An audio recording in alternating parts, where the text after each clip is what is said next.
জনোৱা হৈছে বেস্তুৰাভা প্ৰেক্ষাগৃহত সম্বৰ্ধনা জনোৱা হয় বিভিন্ন দল সংগঠনৰ দ্বাৰা সম্বৰ্ধনা অনুষ্ঠানত স্থানীয় বিধায়িকা নন্দিতা দাসো উপস্থিত থাকে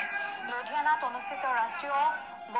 বডি বিল্ডিঙত মিষ্টাৰ ইণ্ডিয়া খিতাপ লাভ কৰিছিল ৰাভাই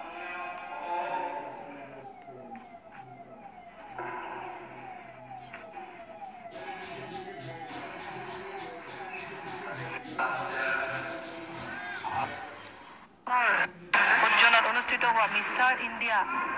লেভেলত সন্মান অৰ্জন কৰিব পৰা বকৰ গৌৰৱ গোলাপ ৰাভা ডাঙৰীয়া আজি আমি এটা সম্বৰ্ধনা অনুষ্ঠান কামৰূপ দৰ্পণে অনুষ্ঠিত কৰিছিলে এইটো ক্ষেত্ৰত ৰাইজে যথেষ্ট সঁহাৰি জনাইছে আৰু আমি গোলাপ ৰাভা ডাঙৰীয়াক আমি আশীৰ্বাদ জনাইছো শুভেচ্ছা জনাইছো